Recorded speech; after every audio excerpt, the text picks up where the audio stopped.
तो अभी हम डिस्कस करेंगे इलस्ट्रेशन 11 एंड ये इलस्ट्रेशन आपको तभी समझ में आएगा जब आपको हल्का सा बस बेसिक अगर आपको आइडिया है कंसोलिडेशन प्रोसीड्यूर फॉर सब्सिडरीज का। उसका भी वीडियो मैंने पूरा यूट्यूब में डाला हुआ, वहां पर आप आराम से देख सकते हो अगर आप यूट्यूब में देख रहे हो। तो यहाँ पर इलस्ट्रेशन 11 में बेसिकली हम इम्पायरमेंट सीखेंगे, पर साथ ही साथ यहाँ पर आपको देखने को मिलेगा कि एक पेरेंट एंटिटी है जिसका सब्सिडरी कंपनी है, और उस सब्सिडरी कंपनी में आपका माइनॉरिटी यानी नॉन कंट्रोलिंग इंटरेस्ट होल्डर का भी शेयर है।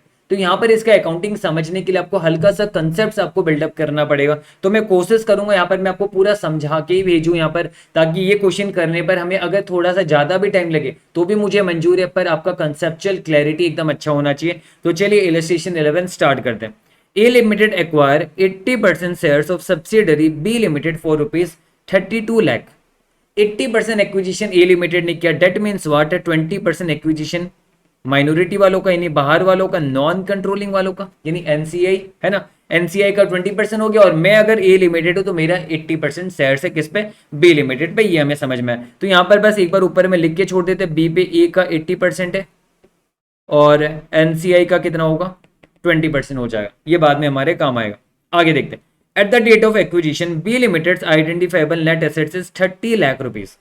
A elects to measure NCI at proportionate share of net identifiable assets। तो यहां पर आप देखो हमने ऑलरेडी समझा है कि NCI को हम दो तरीके से मेजर करते हैं। चलो एक बार मैं इसे रब करता हूं।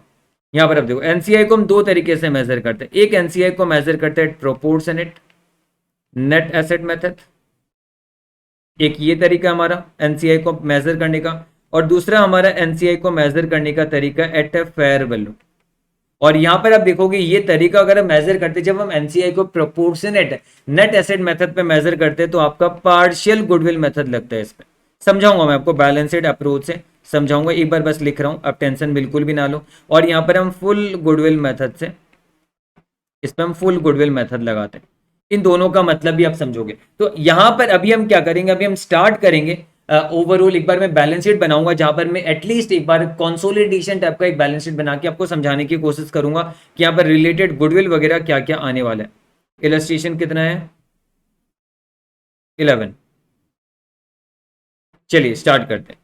तो सबसे पहले मैं अगर बैलेंस शीट बनाऊं, यहां पर आप देखो, मान लो मैं ए लिमिटेड, तो मेरा जो बैलेंस शीट है सो है वो तो मैच करेगा, उसमें कोई प्रॉब्लम नहीं, और मुझे ये बैलेंस शीट अंदर दिख भी रहा है, आप समझो आपको भी दिख रहा है। पर अब हम क्या करेंगे, बी लिमिटेड को एक्वायर करेंगे। तो अगर मैं बी लिमिटेड को एक्वायर करूंगा तो बी लिमिटेड का सारा एसेट्स एंड लायबिलिटीज को अपने बैलेंस शीट पे मेजर करूंगा, अपने बुक्स में लेके आऊंगा। क्यों, क्योंकि मैंने कंट्रोल ले लिया, मेरे पास 80% वोटिंग राइट है, मतलब मेरे पास कंट्रोल है। तो उसका सारा एसेट्स एंड लायबिलिटीज अब मेरा हो जाएगा, यानी fair value of assets and liabilities मेरा हो जाएगा। तो यहां पर आप देखो बी लिमिटेड का आइडेंटिफाइबल नेट एसेट्स हमें बताया 30 लाख रुपीस का, और हम ये एज्यूम कर ले रहे हैं कि यही फेयर वैल्यू है आपका। तो यहां पर हम ये देखेंगे कि हमारा नेट एसेट्स बैलेंस शीट में आ जाएगा कितने का, 30 लाख रुपीस का नेट एसेट्स हमारा बैलेंस शीट पे आ गया, है ना। 30 लाख रुपीस हमारा बैलेंस शीट पे नेट एसेट्स आया, हमें ये पता चला।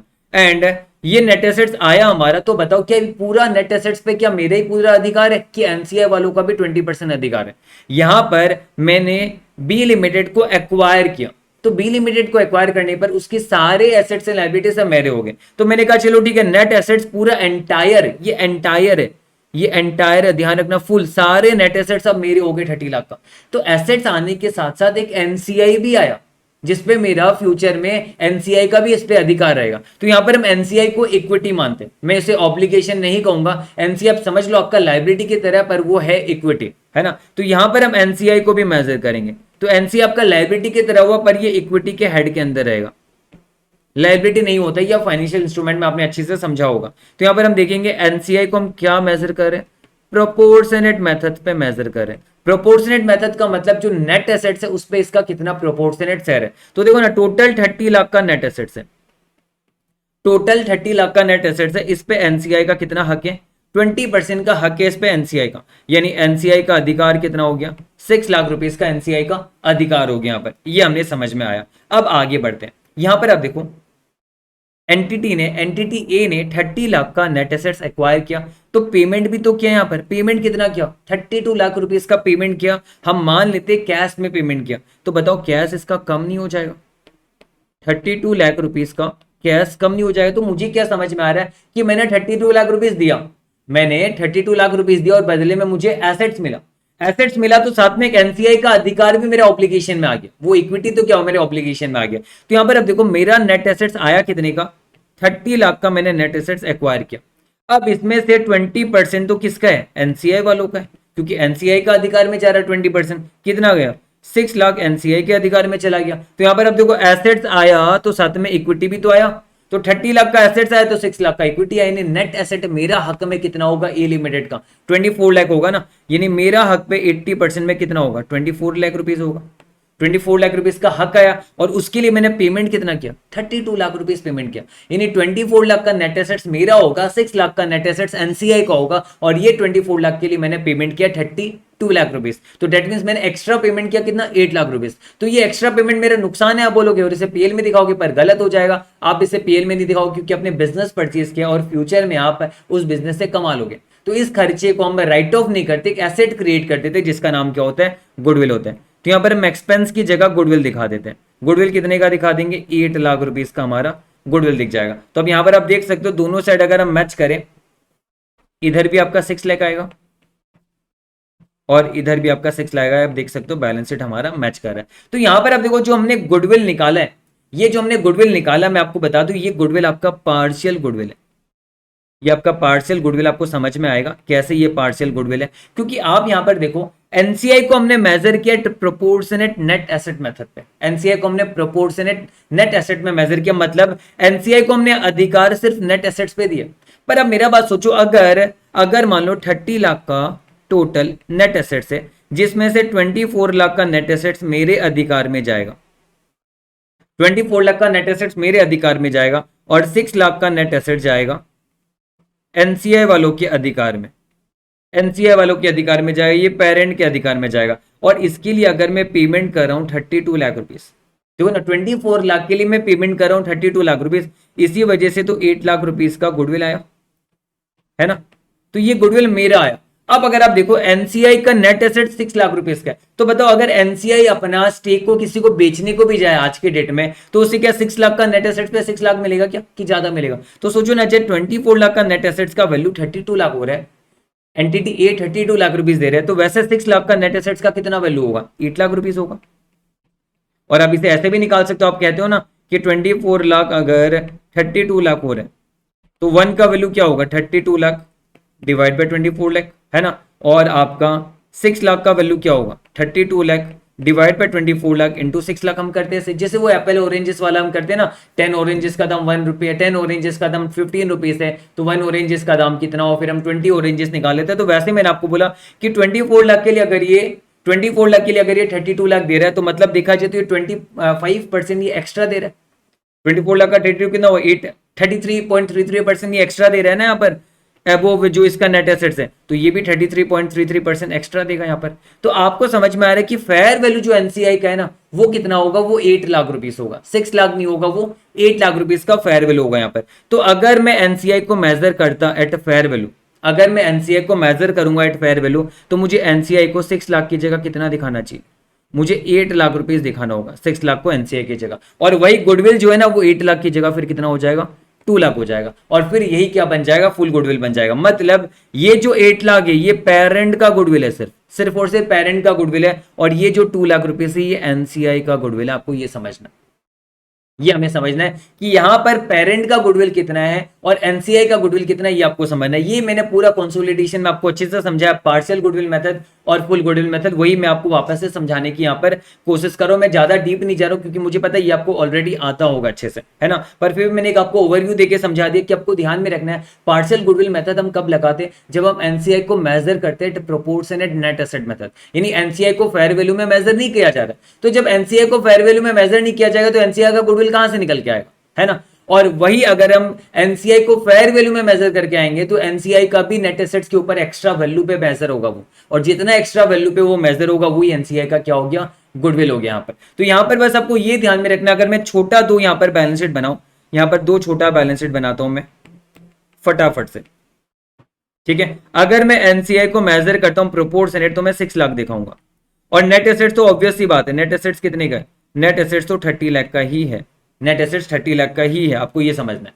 और हमने कैश कितना दे दिया, हमने कैश दे दिया 32 लाख रुपीज का, हमने कैश दे दिया। तो यहाँ पर आपका गुडविल जो आएगा वो आएगा 8 लाख का ही गुडविल आएगा आपका यहाँ पर। और मैंने ये कहा ये गुडविल सिर्फ और सिर्फ किसका, पेरेंट का गुडविल है, क्योंकि एनसीआई को तो हम प्रोपोर्शनेट नेट एसेट मेथड पे मेजर करें, तो एनसीआई के यहाँ पर गुडविल ही नहीं। हम अपनी बात करें कि हमारे हक में 24 लाख का नेट एसेट्स आया और हमने पेमेंट किया 32 लाख, हमारा 8 लाख का गुडविल बन रहा है, तो ये सिर्फ पेरेंट का शेयर हो गया। वही अगर मैं बैलेंस शीट में ऐसे बनाता, मैं एनसीआई को मेजर करूंगा फेयर वैल्यू पे। अगर मैं एनसीआई को मेजर कर रहा हूं फेयर वैल्यू पे, मतलब एनसीआई को एसेट के ऊपर मेजर कर रहा हूं, तो एनसीआई को फेयर वैल्यू में मेजर करने पर एनसीआई का वैल्यू आएगा 8 लाख। तो अब देखो ना 6 लाख के ऊपर ज्यादा वैल्यू हो रहा है, तो इस जो 2 लाख एक्स्ट्रा वैल्यू हो रहा है ये आपका एनसीआई का गुडविल है, यानी हमने एनसीआई को गुडविल के साथ मेजर किया। तो जब आप एनसीआई को गुडविल के साथ मेजर करोगे तो कैश यहाँ पर तो 32 लाख हमने दिया ही है। नेट एसेट्स कितना, मैं स्पीड में लिख रहा हूँ यहाँ पर समझा ही रहा हूँ यहाँ पर मैं आपको। तो 30 लाख का नेट एसेट्स आया हमारे यहाँ पर, और आप देखोगे इस बारी गुडविल आएगा कितना, 10 लाख का। 10 लाख क्यों आया, क्योंकि हमने 6 लाख की जगह एनसीआई को 8 लाख पे मेजर किया। तो यहाँ पर इस गुडविल में इसमें 8 लाख जो है ये पेरेंट का गुडविल है, और जो 2 लाख है ये आपका एनसीआई का गुडविल है। आपको ये समझना है, ये हमें समझना है कि यहाँ पर एनसीआई का गुडविल है। तो चलिए ठीक है, ये तो सारा चीज हमने समझा, पर आप बताओ यहाँ पर क्वेश्चन ने हमें क्या बोला, क्वेश्चन क्या बोलना चाहता है ये भी बहुत मैटर कर रहा है। क्वेश्चन में बोला कि प्रोपोर्शनेट मेथड पे ही एनसीआई मेजर हुआ, यानी एनसीआई को हमने फेयर वैल्यू में मेजर ही नहीं किया, हमारे पास चॉइस है। अब बोलोगे हम कब ऐसा करेंगे, आपके पास चॉइस है, एंटिटी डिसाइड करेगा कि उसे प्रोपोर्शनेट मेथड लगाना है कि फेयर वैल्यू लगाना है। स्टैंडर्ड दोनों अलाउ करता है, जो एंटिटी का चॉइस होगा वो मेथड ये लगा सकता है। पर यहाँ पर बता देना कि ये जो ए है इसने इलेक्ट किया to measure NCI at proportionate method. तो यानी अल्टीमेटली अब मैं आपको इलस्ट्रेशन 11 का शुरुआत कर रहा हूं मैं। तो अब अगर मैं इलस्ट्रेशन 11 की बात करूं तो मेरा एक छोटा सा जो बैलेंस शीट होगा वो कैसा होगा, इस पे अल्टीमेटली एनसीआई को मैं प्रोपोर्शनेट ही दिखाऊंगा, यानी 6 लाख ही दिखाऊंगा मैं, एनसीआई को मेजर करूंगा। मैंने कैश दे दिया 32 लाख रुपीस, है ना, और नेट एसेट्स मेरा आया कितने का, 30 लाख रुपीस का नेट एसेट्स आया। तो इससे मुझे पता चला कि गुडविल जो मेरा आएगा ये कितना आएगा, 8 लाख आएगा। और जबकि मैंने पार्शियल गुडविल मेथड लगाया, मतलब मैंने एनसीआई को प्रोपोर्शनेट मेथड पे हम वैल्यूएशन किया, तो जिसकी वजह से ये जो गुडविल आएगा ये सिर्फ पेरेंट का शेयर होगा, पेरेंट का शेयर ऑफ गुडविल, ठीक है। और ये पार्शियल गुडविल भी हम इसे कहते हैं। तो यहां पर ये पूरा का पूरा पेरेंट का होगा, एनसीआई का नहीं होगा, ये ध्यान में रखना, एनसीआई का नहीं होगा, पूरा का पूरा पेरेंट का गुडविल है। तो चलिए हमने ये तो समझा भी, यहां पर इतना हमने समझा, इसका काम आएगा आगे। आगे हम देखते हैं कि हुआ क्या, आगे क्वेश्चन में प्रोसीड करते हैं। समझ में आया, आप यहां पर देख सकते हो गुडविल भी इन्होंने 8 लाख निकाला, और ध्यान रखना ये पार्शियल गुडविल है, यानी ओनली पेरेंट्स गुडविल, ये सिर्फ पेरेंट्स का गुडविल है। एनसीआई का यहाँ पर गुडविल नहीं है, क्योंकि एनसीआई को फेयर वैल्यू में मेजर नहीं किया जा रहा है। अब हम, मुझे लगता है थोड़ा सा आपको आइडिया हो गया। अब आगे बढ़ते हैं। At the end of next financial year, यानी अगले फाइनेंशियल ईयर की बात कर रहे हैं, जहां पर बी लिमिटेड का कैरिंग अमाउंट कितना है, ये रिड्यूस होकर 27 लाख हो गया। यानी आज की डेट में बी लिमिटेड का नेट एसेट्स कितने का है, 27 लाख का है, और ये है एक्सक्लूडिंग गुडविल, गुडविल को एक्सक्लूड करते हुए। तो अगर हम बात करेंगे, हम कहेंगे अच्छा ठीक है, कैरिंग अमाउंट है 27 लाख का, और गुडविल जो है वो कितने का, 8 लाख का गुडविल तो हमने निकाला है। पर ध्यान रहे, ये जो गुडविल हमने 8 लाख का लिया है सिर्फ पेरेंट का शेयर लिया है। अगर हम एनसीआई का भी शेयर लेते तो एनसीआई का भी 2 लाख का गुडविल होता, ये हमें समझ में आया। तो चलो, ऐसे तो हमारा कितना आ रहा है वैल्यू, 35 लाख रुपीस आ रहा है। अब मेरी भावनाओं को समझो, मैं आपको क्या समझाने की कोशिश करना चाहता हूँ। यहां पर क्वेश्चन में क्या कहा कि रिकवरेबल अमाउंट है बी लिमिटेड का एसेट का, केस 1 में 20 लाख रुपीस, 2000 यानी 20 लाख रुपीस का रिकवरेबल अमाउंट है बी लिमिटेड का। तो बी लिमिटेड का रिकवरेबल अमाउंट से आप क्या समझते हो, ये जो 20 लाख है इससे आप क्या समझते हो, मुझे आप ये बताओ। मैं यहां पर रब कर दूंगा, मैंने यहां पर लिखा कि बी लिमिटेड का जो रिकवरेबल अमाउंट है 20 लाख रुपीस, इससे आप क्या समझते हो, इससे हम ये समझते हैं कि पूरा का पूरा 20 लाख रुपीस मिलेगा बी लिमिटेड को बेचने पर। यानी अगर पूरा एंटायरली अगर हम बी लिमिटेड को बेच दे तो कितना मिलेगा, 20 लाख रुपीस मिलेगा। तो बताओ क्या इस 20 लाख के अंदर सारे नेट एसेट्स आ जाएंगे, एक्सक्लूडिंग गुडविल सारे नेट एसेट्स आ जाएंगे? यस, पूरा बिजनेस को ही बेचना पड़ेगा, पूरा बी लिमिटेड को बेचना पड़ेगा, तब जाकर 20 लाख रुपीस मिलेगा। और क्या इसके अंदर गुडविल आ जाएगा, हाँ पेरेंट का गुडविल भी आ जाएगा। क्या इसके अंदर गुडविल आ जाएगा एनसीआई का? यस, एनसीआई का भी गुडविल आ जाएगा। यानी सब कोई इसी के अंदर ही आ जाएंगे। यानी पूरा का पूरा बी लिमिटेड को अगर हम बेचने को जाए ना तो 20 लाख रुपए से मिलेगा, उससे ज्यादा पैसा मिलने वाला नहीं है। यहां पर आपको ये समझना है। तो मैं क्या ये समझ सकता हूं कि ये जो आपका रिकवरेबल अमाउंट है ये जो 20 लाख का जो रिकवरेबल अमाउंट है ये पूरा बिजनेस का रिकवरेबल अमाउंट है, जहां पर आप नेट एसेट्स को पकड़ लो या गुडविल को पकड़ लो, पेरेंट का गुडविल पकड़ लो या एनसीआई का गुडविल पकड़ लो, यानी पेरेंट और एनसीआई आपस में कितना ही झगड़ा करे, पूरा कुल मिला के पैसा तो कितना आना है, 20 लाख रुपीस ही आना है। तो ये जो 20 लाख रुपीस आना है ये किसके बिहाफ में आना है, ये आना है carrying amount of net assets के बिहाफ में, पेरेंट के गुडविल के बिहाफ में, और साथ में एनसीआई के गुडविल के बिहाफ में भी। समझ में आया आपको? क्योंकि ये पूरा यहां पर ऐसा थोड़ा ना बोला है कि रिकवरेबल अमाउंट एक्सक्लूडिंग गुडविल, अरे कैसे पूरे बी लिमिटेड को बेचेंगे तब इतना आएगा। और गुडविल तो देखो कुछ नहीं होता, गुडविल के कभी दर्शन नहीं होते, वो दिखता नहीं है गुडविल। गुडविल मतलब क्या, बिजनेस का परफॉर्मेंस के ऊपर हम गुडविल निकालते हैं। यानी हमारा मेरा मान लो carrying amount of net assets 30 lakh का, पर मुझे लग रहा है कि फ्यूचर में कंपेयर टू अदर इंडस्ट्री में अच्छा परफॉर्म करूंगा तो मेरा अच्छा वैल्यू बनेगा, मेरा एसेट ज्यादा परफॉर्म अच्छा करेगा, तो मुझे लग रहा है कि मेरा एक्स्ट्रा वैल्यू होना चाहिए, और वो एक्स्ट्रा वैल्यू मेरा गुडविल है ना। वो एक्स्ट्रा वैल्यू हमारा क्या होता है, गुडविल रहता है जनरली। तो यहां पर ये जो गुडविल है, ये गुडविल वगैरह सब मिला के ही वो पूरा 20 लाख रुपीस आपको देगा।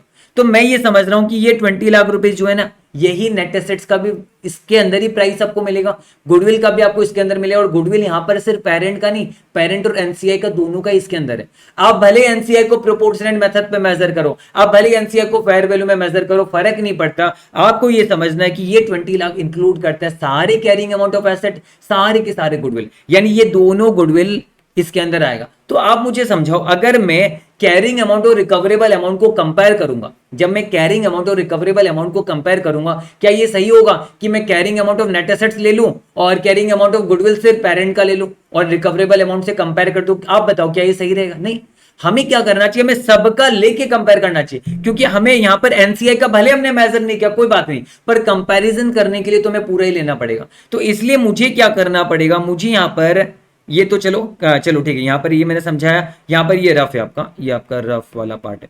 मुझे आपको ये समझाना है कि हम यहां पर जब इंपेयरमेंट लॉस निकालेंगे, कैलकुलेशन करेंगे ऑफ इंपेयरमेंट लॉस, तो जो मैं कैरिंग अमाउंट लूंगा ना, carrying amount of B limited लूंगा मैं, ये क्या लूंगा मैं, इसमें लूंगा carrying amount of net asset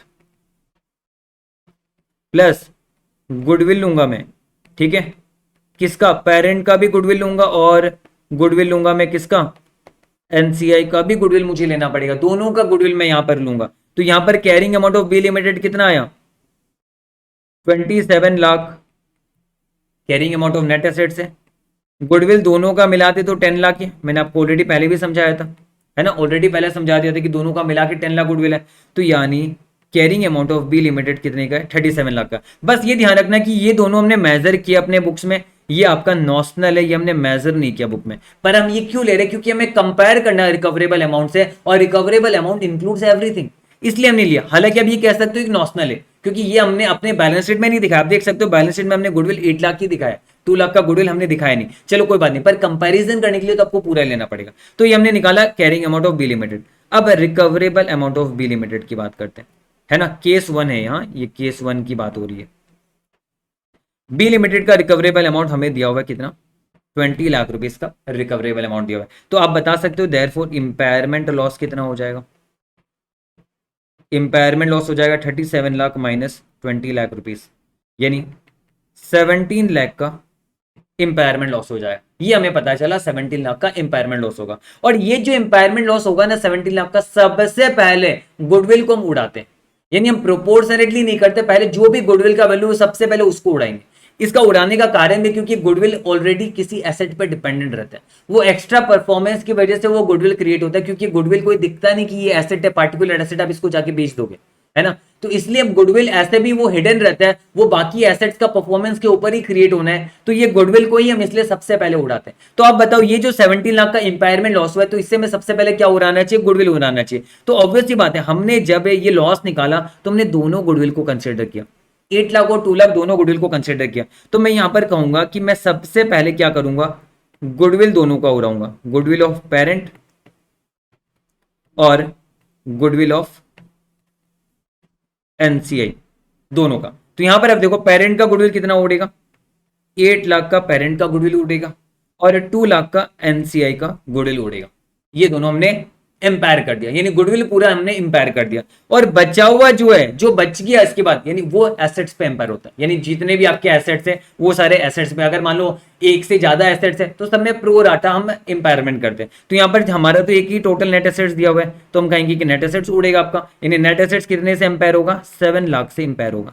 तो यहां पर आप बताओ हम क्या करेंगे, हमने गुडविल को तो पहले अलग से उड़ा दिया और हमने कह भी दिया कि पेरेंट का गुडविल इतना से इंपायर होगा और एनसीआई का गुडविल इतना से इंपायर होगा। अब आगे यहां पर ये जो नेट एसेट्स है, ये नेट एसेट्स भी इंपायर होगा 7 लाख से। तो इसमें आप बता सकते हो पेरेंट का शेयर और एनसीआई का शेयर कितना होगा,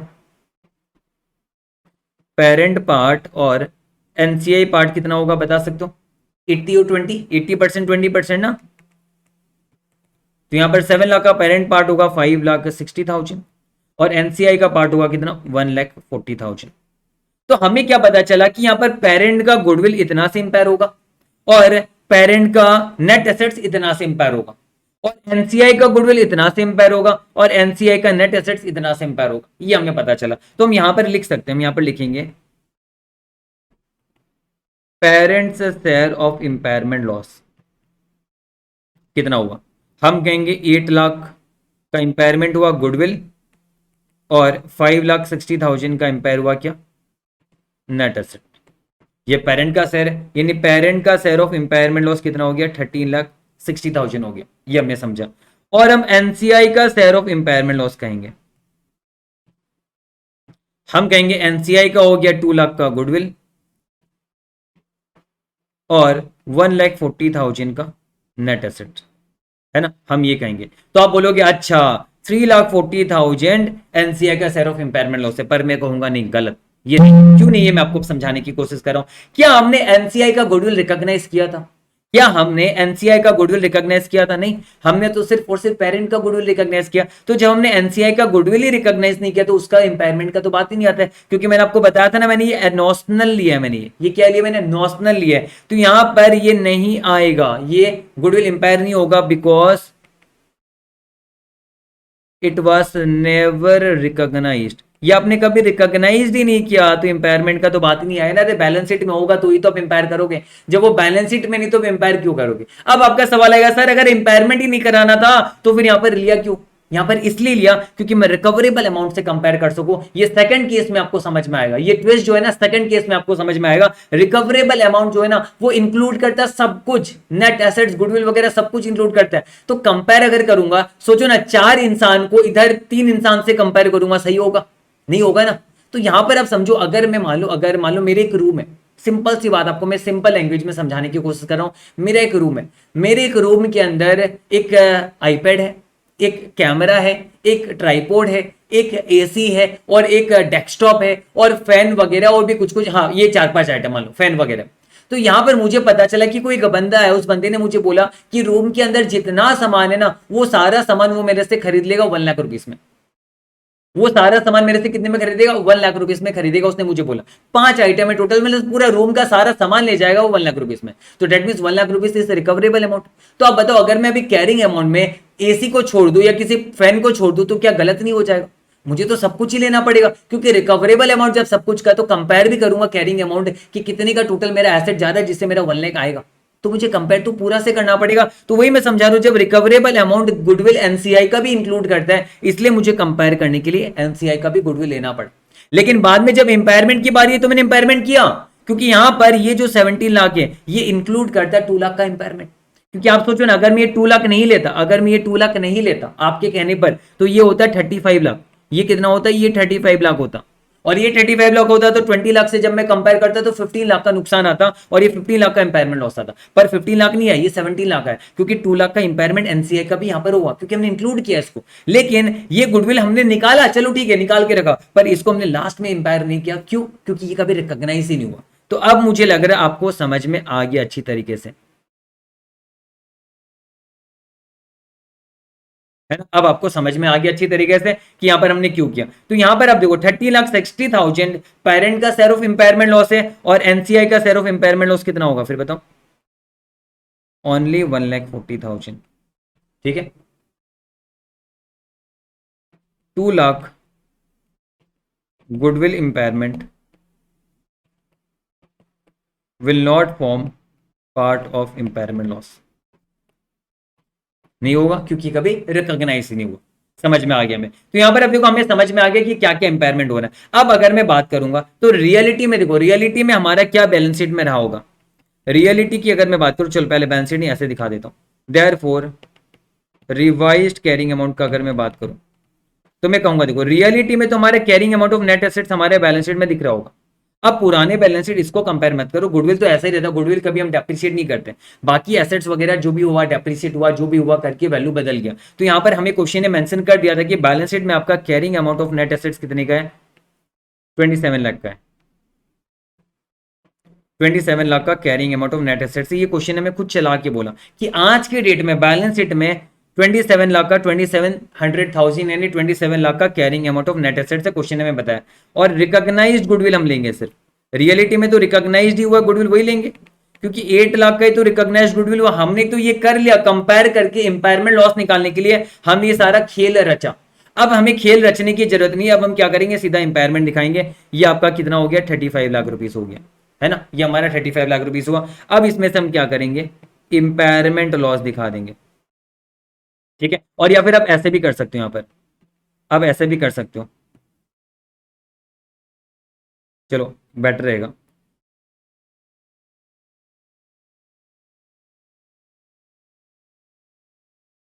चाहो तो ऐसे कर सकते हो, ये हो गया नेट एसेट्स और ये हो गया गुडविल, ये हो गया टोटल, मतलब क्या रिवाइज कैरिंग अमाउंट के लिए आप ऐसा कर सकते हो, कोई प्रॉब्लम नहीं है। तो मैं दिखाऊंगा कैरिंग अमाउंट है कितना, 27 लाख का। नेट एसेट्स का कैरिंग अमाउंट है 27 लाख का, नेट एसेट्स का कैरिंग अमाउंट। गुडविल रिकॉग्नाइज तो 8 लाख का ही हुआ था, 8 लाख ही तो रिकॉग्नाइज हुआ था रियलिटी में, यानी ये कितना हो गया, 35 लाख हो गया। माइनस इंपायरमेंट लॉस, इंपायरमेंट लॉस जो हुआ हमारा, आप बताओ इंपायरमेंट लॉस क्या हुआ। पेरेंट का शेयर ऑफ इंपायरमेंट लॉस हुआ नेट एसेट्स में 5,60,000 और गुडविल में 8 लाख, है ना। तो यहां पर हम इंपायरमेंट लॉस में यहां पर हम नीचे लिख देंगे पेरेंट का शेयर, पेरेंट का शेयर्स में नेट एसेट्स में कितना इंपायरमेंट हुआ, फिर से बता रहा हूं नेट एसेट में 560 और गुडविल में 8 लाख, 5,60,000 है ना, और गुडविल में 8 लाख। और एनसीआई का शेयर अगर हम बोलेंगे ऑफ इंपायरमेंट, एनसीआई का शेयर में आप बोलोगे 2 लाख और 1,40,000, तो देखो ना 2 लाख हमने रिकॉग्नाइज ही नहीं किया है, तो सही होगा यहाँ पर 2 लाख का इंपायरमेंट करना नहीं होगा, इसलिए हम 2 लाख यहाँ पर इंपायर नहीं कर रहे हैं। एनसीआई शेयर ऑफ इंपायरमेंट हम लिखेंगे सिर्फ और सिर्फ कितना, 1,40,000 का जो नेट एसेट्स आपका इंपायर हो रहा है सिर्फ ये लेंगे हम यहाँ पर, 1,40,000 हमने यहाँ पर माइनस कर दिया। तो आप देखो यहाँ पर ये आ जाएगा 13,60,000 और ये आ जाएगा 1,40,000। अल्टीमेटली टोटल में गुडविल आपका नील हो जाएगा, जो था उड़ गया सारा, और इधर 560 667 यानी ये हो जाएगा 20 लाख, और टोटल भी आपका आ जाएगा कितना, 20 लाख का। चलिए ना, बस परफेक्ट हो गया हमारा। हमारा देखो रिवाइज कैरिंग अमाउंट हमारा ये आ गया, हमारा क्या रिवाइज्ड कैरिंग अमाउंट, यानी रिवाइज कैरिंग अमाउंट में हमारा सिर्फ नेट एसेट्स 20 लाख का है और गुडविल हमारा नहीं है, क्योंकि गुडविल हमारा जो 8 लाख था पूरा हमने उड़ा दिया। एनसीआई का गुडविल था ही नहीं तो उसका उड़ाने का बात नहीं आया। और अब नेट एसेट्स की बात करें तो नेट एसेट 7 लाख से इंपायर हुआ, 27 लाख का नेट एसेट था और दोनों का मिला के 7 लाख का इंपायर हुआ, तो 20 लाख का नेट एसेट बच गया, बस बात खत्म यहाँ पर। सो यहाँ पर मुझे उम्मीद है आपको समझ में आ गया है। अब यहाँ पर हम पार्ट 2 में जाएंगे, पार्ट 2 समझेंगे, पर पार्ट 2 समझाने से पहले ये क्वेश्चन जो हमने इतना डिटेल में समझा एक बार जस्ट इसका रिकैप कर लेते हैं ताकि आपके दिमाग में सब कुछ सेट हो जाए। मैंने कुछ नहीं किया, मैंने बस आपको इतना समझाया कि 32 लाख का पेमेंट किया इसने ए लिमिटेड ने, और नेट एसेट्स है 30 लाख का जिसमें से 6 लाख का तो एनसीआई का वैल्यू है। तो देखा जाए तो ए के हक में है 24 लाख, उसके लिए ए ने पेमेंट किया 32 लाख, तो 8 लाख का गुडविल है। ये 8 लाख का गुडविल सिर्फ और सिर्फ किसका है, पेरेंट का है, एनसीआई का नहीं है। एनसीआई का हम रिकॉग्नाइज ही नहीं करे क्योंकि एनसीआई को प्रोपोर्शनल मेथड पे रिकॉग्नाइज किया जा रहा है, यानी एनसीआई को फेयर वैल्यू में रिकॉग्नाइज करते तो 8 लाख होता, पर एनसीआई को हमने 6 लाख पे रिकॉग्नाइज किया, यानी एनसीआई का गुडविल रिकॉग्नाइज नहीं हुआ। अब यहां पर नीचे में बताया कि नेट एसेट्स 27 लाख है एक्सक्लूडिंग गुडविल, गुडविल को छोड़ के नेट एसेट्स आज के डेट में 27 लाख है, और बोला रिकवरेबल अमाउंट है 20 लाख रुपए। तो ये समझना हमने कि रिकवरेबल अमाउंट जो 20 लाख है वो इंक्लूड करता है सब कुछ, सारे कैरिंग अमाउंट है, सारे गुडविल, चाहे पेरेंट के गुडविल ले लो चाहे एनसीआई के गुडविल ले लो। तो इसलिए हमारा जो एक होता है ना कि मैचिंग वाला कंपैरिजन करने के लिए हमें है ना, अच्छे से कंपेयर करें, बराबर का कंपैरिजन करने के लिए हमने क्या कहा कि हम कैरिंग अमाउंट भी जो निकालेंगे उसमें नेट एसेट का कैरिंग अमाउंट लेंगे, गुडविल का भी कैरिंग अमाउंट, दोनों का लेना पड़ेगा हमें। क्यों? क्योंकि अगर मान लो एनसीआई फेयर वैल्यू में रिकॉग्नाइज होता तब तो गुडविल 10 लाख की होता दोनों का मिला के। तो यहां पर कंपैरिजन करने के लिए हमने ऐसा किया। तो कंपैरिजन करने के लिए हमने टोटल कितना लिया, हमने 37 लाख लिया कैरिंग अमाउंट, क्योंकि हमने 10 लाख का गुडविल माना, 27 लाख का नेट एसेट्स माना, जिसमें एनसीआई का भी गुडविल इंक्लूडेड है। इससे हमने पता किया कि 37 लाख का आपका कैरिंग अमाउंट है, पर आपका रिकवरेबल अमाउंट है 20 लाख, यानी आपका इंपायरमेंट होना है 17 लाख का। तो ये जो 17 लाख का इंपायरमेंट होना है, इसमें सबसे पहले गुडविल इंपायर होता है। तो पेरेंट का गुडविल इंपायर होगा 8 लाख का, पेरेंट का गुडविल इंपायर होगा 8 लाख का, एनसीआई का गुडविल इंपायर होगा 2 लाख का। तो एनसीआई को हटा दो, एनसीआई का हमने एक बार दिखाया और एक बार उड़ाया, एनसीआई को हटाओ, तो मतलब पेरेंट का गुडविल इंपायर होगा 8 लाख का। तो चलो ठीक है, ये तो आपका ऐसे भी खत्म हो जाएगा, एनसीआई का तो कभी रिकॉग्नाइज किया ही नहीं हमने। अब ये जो गुडविल है ये 8 लाख का, ये भी खत्म हो जाएगा, यानी अल्टीमेटली पेरेंट का 8 लाख खत्म होगा। अब हमारा और 7 लाख बचता है, ये 7 लाख भी हम क्या करेंगे, इंपायर करेंगे नेट एसेट से, जिसमें पेरेंट और एनसीआई का 80:20 के शेयर में बढ़ जाएगा। तो ये जो 27 लाख है, इस पे ये 27 लाख अब कितना बन जाएगा, 20 लाख बन जाएगा, यानी 7 लाख का जो आपका नुकसान है, चलो ये आपका बन जाएगा 20 लाख, है ना अल्टीमेटली। तो 7 लाख का जो नुकसान है, ये 7 लाख का नुकसान आपका 80:20 यानी 5,60,000 और 1,40,000 पे पेरेंट और एनसीआई पे बढ़ जाएगा। तो अल्टीमेटली यही तो हुआ यहाँ पर। अल्टीमेटली क्या हुआ, अगर मैं कंक्लूजन देखो फाइनली लास्ट में, मैंने कहा कि एनसीआई का गुडविल इंपायर नहीं हो रहा क्योंकि उसका कभी रिकॉग्नाइज ही नहीं हुआ, वो तो कंपैरिजन करने के लिए किया। पेरेंट का गुडविल जो है पूरा पहले इंपायर हो गया 8 लाख का, ये रहा, और इसके बावजूद भी और 7 लाख का इंपायर होना था, क्योंकि 17 लाख का इंपायरमेंट लॉस था। 2 लाख पहले हटा दो एनसीआई का, वो तो ऐसे भी रिकॉग्नाइज नहीं होगा, तो यानी बच्चा 15 लाख। अब इसमें से 8 लाख उड़ाएंगे हम पेरेंट का गुडविल, तो बच्चा 7 लाख। अब ये 7 लाख हमारा 5,60,000 और 1,40,000 के नाम पे नेट एसेट्स पे पेरेंट और एनसीआई का उड़ जाएगा। अल्टीमेटली गुडविल पूरा खत्म हो जाएगा, नेट एसेट्स 20 लाख का बचेगा, बस बात खत्म। तो चलिए हमने पूरा समझ लिया ये वाला पार्ट अच्छी तरीके से, है ना। तो आपको बस दिमाग में इतना ही रखना है, आपको ज्यादा नहीं रखना। कंपैरिजन करने के लिए आप लेना पूरा एंटायरली, इंपायरमेंट लॉस निकाले ना, उस पे जो एनसीआई का इंपायरमेंट है वो हटा दो, साइड कर दो, उसको माइनस करके साइड कर दो। तो 17 लाख का जो इंपायरमेंट है उसको 15 लाख की मान लो, साइड करके हटा दो, क्योंकि उसको कभी रिकॉग्नाइज ही नहीं किया। अब ये 15 लाख का अल्टीमेटली रिकॉग्नाइज होना चाहिए, क्यों? क्योंकि हमारा अल्टीमेटली गुडविल से पेरेंट का रिकॉग्नाइज हुआ है। तो उसमें 15 लाख में 8 लाख का गुडविल पहले हटाएंगे, यानी अल्टीमेटली 17 लाख का। आपको फिर एक बार एक चीज बता दे रहा हूं, क्योंकि मैं नहीं चाहता हूं कि आपके दिमाग में कोई भी गिला शिकवा रहे। मैं आपको बस इतना बताना चाहता हूं कि 17 लाख जो आपका इंपायरमेंट लॉस आया है ना, इसमें से 2 लाख पहले ही हटा दो, ठीक है। ये इंपायरमेंट लॉस ऑन गुडविल है ऑफ एनसीआई, इसका कोई काम नहीं है, ठीक है। नो रिकॉग्निशन, इसका रिकॉग्निशन भी करने की कोई जरूरत नहीं है, क्योंकि ये कभी रिकॉग्नाइज हुआ ही नहीं, तो इसको आपको एम्पायरमेंट भी रिकॉग्नाइज नहीं करना। बचा कितना, 15 लाख रुपीस। अब ये 15 लाख रुपीस में गुडविल सबसे पहले एम्पायर होगा पेरेंट का 8 लाख का, ये हमें पता चला, पेरेंट का 8 लाख का गुडविल एम्पायर होगा, तो गुडविल खत्म हो गया। और बच्चा जो 7 लाख रुपीस है, ये 5,60,000 और 1,40,000 में पेरेंट और एनसीआई का एम्पायर हो जाएगा। तो अल्टीमेटली जो नेट एसेट्स 27 लाख के थे, इसमें से 7 लाख एम्पायर होने पर नेट एसेट्स 20 लाख का बचेगा। अब मुझे उम्मीद है आपको समझ में आ गया। सो अब हम क्या करेंगे, केस 2 में फटाफट से आएंगे, ज्यादा समय अब आपका मैं नहीं लेना चाहता। केस 2 में हम प्रोसीड करते हैं। चलिए समझ में आ रहा है, अच्छे से आ रहा है। अब यहां पर अब देखो, मैं एक बार इसको रब कर रहा हूं, मुझे नहीं लगता आपको यहां पर कुछ लिखना है, मैं रब कर रहा हूं, ठीक है। स्क्रीनशॉट लेना है ले लो, मैं रब कर रहा हूं। अब मुझे आपके साथ डिस्कस करना है केस 2। केस 2 भी आपको अच्छे से समझ में आएगा। देखो ना, केस 2 में क्या दिया हुआ है, 28 लाख। अब फिर से मैं आपको रिपीट कर रहा हूं, क्या ये 28 लाख में नेट एसेट्स का कैरिंग अमाउंट सारा है? क्या गुडविल भी सबका, सब कुछ मिला के 28 लाख है? तो यहां पर फिर से बताओ, हम इसको जब कंपेयर करेंगे तो कैरिंग अमाउंट कौन सा लेंगे, सारा लेंगे, है ना, सबका ही लेंगे। यहां पर भले हमने एनसीआई का रिकॉग्नाइज नहीं किया, क्योंकि एनसीआई हमने प्रोपोर्शनेट मेथड पर रिकॉग्नाइज किया। तो यहां पर भी कंपेयर करने के लिए मैं क्या करूंगा, केस 2 में मैं लूंगा सबसे पहले carrying amount of B limited. इस पे क्या आएगा, नेट एसेट आएगा, प्लस पेरेंट गुडविल आएगा, प्लस एनसीआई गुडविल आएगा, सब आएगा, क्योंकि हम रिकवरेबल अमाउंट भी पूरा एंटायर का लेंगे। तो 27 लाख का नेट एसेट्स तो दिया हुआ ही है, प्लस 8 लाख, ये सारा सेम ही पहले वाला डेटा ये, और 2 लाख एनसीआई का गुडविल। तो कंपेयर करने के लिए हमने पूरा ले लिया, 37 लाख ले लिया। अब यहां पर आप देखो, recoverable amount of B limited, question ने बता दिया 28 लाख का रिकवरेबल अमाउंट है बी लिमिटेड का। चलिए समझ में आया, 28 लाख रिकवरेबल अमाउंट है। तो डेट मींस इंपायरमेंट लॉस कितना होगा, इम्पायरमेंट लॉस कितना होगा बता सकते हो आप? अब ये फटाफट हो जाएगा हमारा। इम्पायरमेंट लॉस कितना होगा? 9 लाख का इम्पायरमेंट लॉस होगा। तो बताओ ये जो 9 लाख का इम्पायरमेंट लॉस होगा ये फर्स्ट एलोकेट किस में होगा? फर्स्ट एलोकेट होगा किस में? फर्स्ट होगा गुडविल में, ठीक है। Goodwill of NCA, goodwill of parent, goodwill of parent और गुडविल ऑफ एनसीए, और फिर रिमेनिंग जो है नेट एसेट्स पे एलोकेट होगा। तो इस बार 9 लाख का नुकसान हुआ है। और आप बताओ गुडविल टोटल है कितने का? गुडविल टोटल 8 लाख और 2 लाख का है। तो मतलब गुडविल पे पूरा खत्म नहीं हुआ है, 9 लाख का ही इंपायर हुआ यहाँ पर। तो 9 लाख का जो गुडविल इंपायर हुआ है तो हम क्या करेंगे? पेरेंट और एनसीआर पे बंटवारा कर देंगे। तो यानी यहाँ पर गुडविल पेरेंट का कितना इंपायर होगा? 80% ऑफ 9 लाख, है ना। 7,20,000 इसका इंपायर होगा, और यहां पर कितना होगा? 20% ऑफ 9 लाख,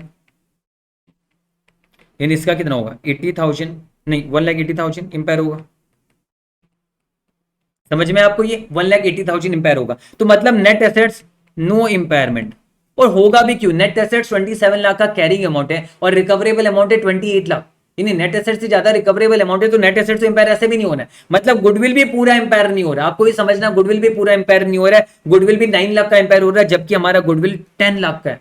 10 लाख के गुडविल में 9 लाख का इंपायर हो रहा है। तो यहां पर समझो 9 लाख का जो गुडविल इंपायर हो रहा है, डेफिनेट सी बात है पेरेंट का भी कुछ हिस्सा इंपायर होगा, एनसीआई का भी कुछ हिस्सा इंपायर होगा। तो हमने वही किया, हमने 80% और 20% में बंटवारा किया। तो हमने कहा कि 7,20,000 पेरेंट का गुडविल इंपायर होगा और 1,80,000 एनसीआई का गुडविल इंपायर होगा। पर इसका इंपायरमेंट no need to recognize impairment loss on NCI goodwill because it was never recognized,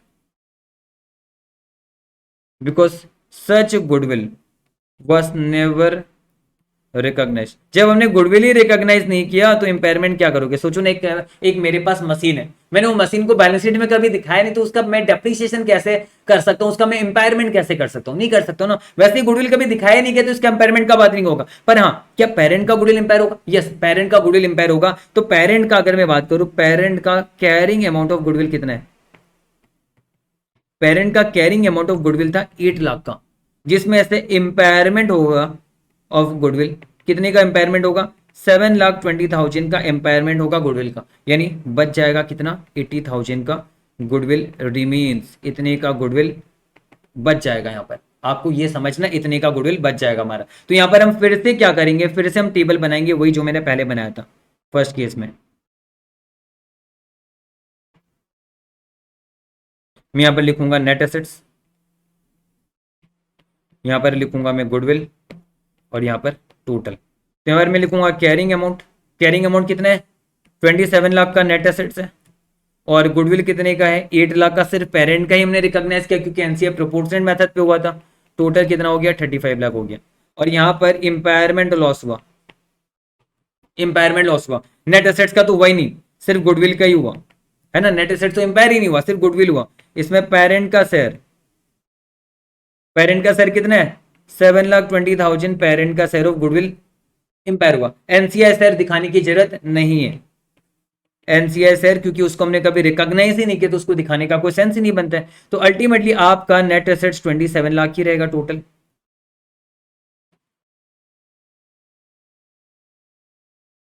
$27 lakh का ही नेट एसेट्स रहेगा क्योंकि नेट एसेट्स इंपायर नहीं हुआ। गुडविल अगर मैं बात करूं तो 80,000 का गुडविल बच जाएगा, 80,000 का गुडविल बच जाएगा। और अगर मैं बात करूं इधर टोटल 7,20,000 ही इंपायर हो रहा है इसमें, टोटल पेरेंट का 7,20,000 ही इंपायर हो रहा है। तो टोटल आपका क्या रहेगा? कैरिंग अमाउंट, ये रिवाइज कैरिंग अमाउंट हो गया। कितना रहेगा टोटल? 35 लाख माइनस 7,20,000 कितना होता है? 27,80,000 होता है। तो आप देख लो यहाँ पर 27,80,000 का रिवाइज कैरिंग अमाउंट होगा। तो therefore total revised carrying amount, ठीक है, कितना आया? 27,80,000 आ गया हमारा। बस बात खत्म। और इसमें अगर आप समझोगे तो यहाँ पर मैं आपको, चलो रफ में समझाता हूँ इसको, क्यों इसका आंसर खत्म कर दिया मैंने। मैं रफ में आपको समझाता हूँ कि रिवाइज्ड कैरिंग अमाउंट आपका 27,80,000 है। वो क्या रिप्रेजेंट कर रहा है? ये रिप्रेजेंट कर रहा है नेट एसेट्स 27 लाख का, है ना। और ये रिप्रेजेंट कर रहा है गुडविल कितनी का? 80,000 का।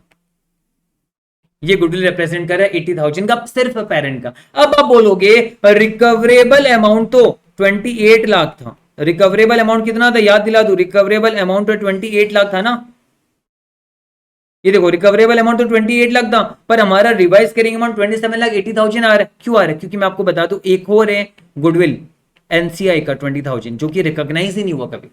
एक और गुडविल है 20,000। क्यों आपको बता दूं, आपको मैं याद दिला दूं, हमने यहाँ पर ये नॉशनल लिया है, ये हमारा नॉशनल हमने लिया हुआ है ना, 2 लाख का हमने नॉशनल लिया। और अगर 2 लाख का हम रियल में लेते तो 2 लाख में 1,80,000 इंपायर होता।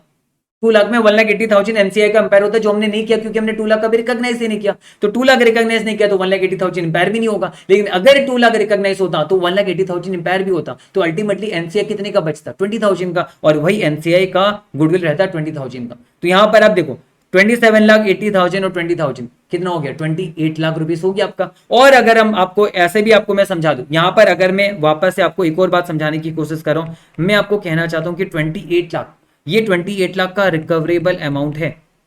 भूल जाओ ऊपर वाला सारा चीज, ये 28 लाख को देखो, ये 28 लाख का रिकवरेबल अमाउंट है। ये क्या कहना चाहता है? जबकि मैं पता है कि हमारा carrying amount of net assets है 27 लाख का, 27 लाख का carrying amount of net assets है। मतलब 28 लाख का रिकवरेबल अमाउंट ये कहना चाहते हैं कि आपका नेट एसेट्स तो इंपायर हुआ ही नहीं, साथ में आपका गुडविल भी कुछ है। कितने का गुडविल है? मतलब 1 लाख का गुडविल भी है, क्योंकि नेट एसेट्स से ज्यादा है 1 लाख का, तो ये 1 लाख एक्स्ट्रा है। ये 1 लाख क्या एक्स्ट्रा है, तो इसे हम क्या कहते हैं? एक्स्ट्रा को तो हम गुडविल कहते हैं।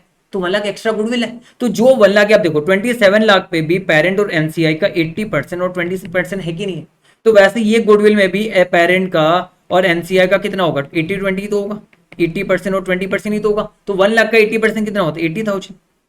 यानी पेरेंट का 80,000 ही है, पेरेंट का पार्ट कितना होगा? 80,000 ही होगा, और बाकी 20,000 किसका होगा? एनसीआई का पार्ट होगा, ये एनसीआई का पार्ट होगा। तो हमने देखो ना, हमने भी तो पेरेंट का इतना ही छोड़ा।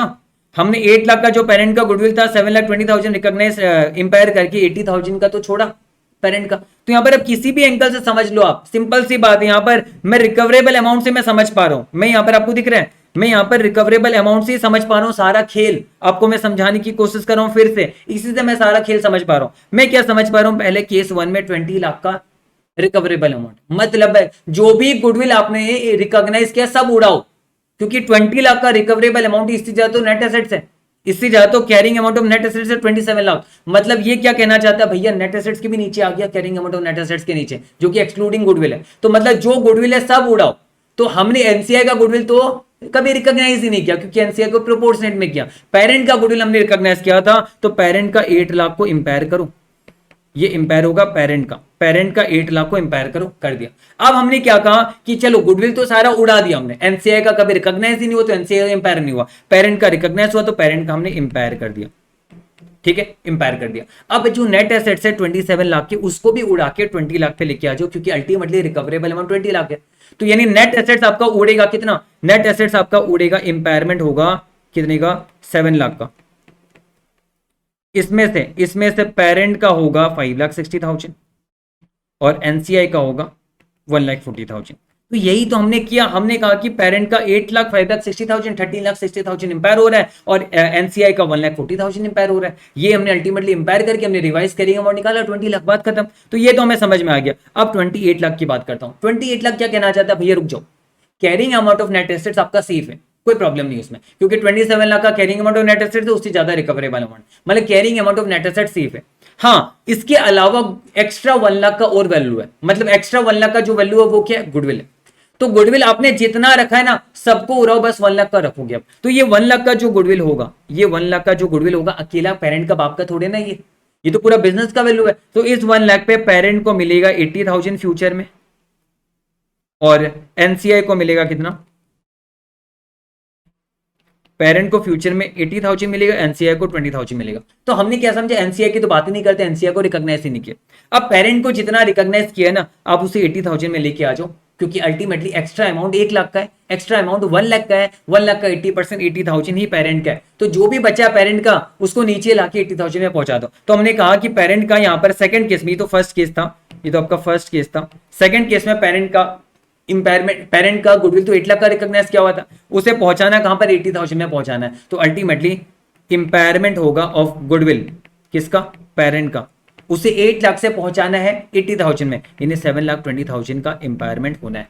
और एनसीआई का गुडविल इंपायर होगा नहीं, क्योंकि वो कभी रिकॉग्नाइज ही नहीं हुआ। तो अल्टीमेटली 7,20,000 ही पूरा इंपायरमेंट हो रहा है। अल्टीमेटली पूरा इतना इंपेयर हो रहा है। तो इससे मैंने क्या समझा, मैंने कहा कि 27 लाख का carrying amount of net assets है, पहले से दिखाया हुआ, और गुडविल आपका 8 लाख का पहले से दिखाया हुआ, सिर्फ पेरेंट का, क्योंकि एनसीए का तो दिखाया नहीं। तो आपका कैरिंग अमाउंट था 35 लाख रुपीज।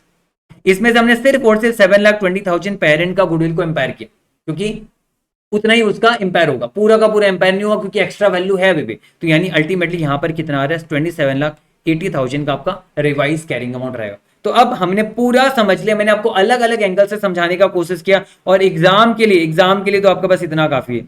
ये जो हमने समझा है ना, यहां पर आप ये निकालोगे, ये एग्जाम वाले हो गया, एग्जाम के लिए आपका इतना काफी है। ये सारा आपने हिसाब किया, और यहां पर आप ये वाला नहीं भी दिखाओगे तो चल जाएगा, ये वाला नहीं दिखा के सीधा आप यहाँ पर ये दिखाओगे तो भी चल जाएगा, ये एग्जाम के लिए रहेगा, ठीक है। और ये सारे रफ है, ये भी सारे रफ है, यानी ये एग्जाम वाला रहेगा।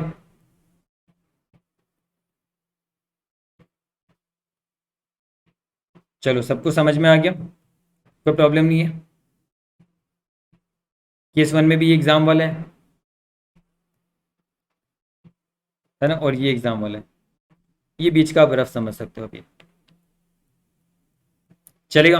तो यहां पर अब सिंपल तरीके से मैंने कोशिश की, हमने टाइम लिया, हमने 45 मिनट्स लिया, पर 45 मिनट्स लिया इसलिए क्योंकि ये क्वेश्चन मुझे लगता है इंपॉर्टेंट है, और एग्जाम में क्वेश्चन आने का चांस है, और अगर आप बेहतर तरीके से नहीं समझोगे ना तो आपको ये बहुत ज्यादा टाइम लगेगा। खुद करते तो मैं गारंटी दे रहा हूँ 2 घंटा तो कम से कम लेते हैं आप, पर हम लोग अभी साथ कर लिया हम लोगों ने, तो हमारा क्लियर भी हो गया। पर अब आंसर एक बार हम मैच कर लेते हैं, आईसीए का आंसर। केस 1 में ये देखो, कैरिंग अमाउंट आपका 20 लाख का आ गया अल्टीमेटली, फाइनली सब कुछ परफेक्ट है। 70 लाख का इंपायरमेंट हुआ, 8 लाख देखो गुडविल एम्पायर किया, एसेट 7 लाख का एम्पायर हुआ, दोनों का मिला के, है ना। तो अल्टीमेटली 20 लाख का नेट एसेट्स और 20 लाख का टोटल बचेगा आपका, कोई प्रॉब्लम हो। देखो 30,60,000 पेरेंट का गुडविल 8 लाख और 5,60,000, सब परफेक्ट निकाला हमने यहाँ पर। केस टू में भी आप देखो इंपायरमेंट लो 7,20,000 आया, ये सिर्फ आपका पेरेंट का गुडविल इंपायर हुआ 7,20,000 से, और अल्टीमेटली कैरिंग अमाउंट आ गया आपका 27,80,000 का। तो चलिए बराबर समझ में आ गया, मैं अच्छी तरीके से, कोई प्रॉब्लम नहीं हुआ, और मुझे उम्मीद है अब आप ये क्वेश्चन को आराम से संभालोगे फॉर योर एग्जाम पर्पस, और एलएससी सेक्शन 11 में बिल्कुल भी आपको दिक्कत नहीं आएगी, और आराम से खुद भी समझ के तो दूसरों को भी समझाना, अपने फ्रेंड्स को भी समझाना, ताकि उनको भी अच्छा मार्क्स मिले यहाँ पर। चलिए।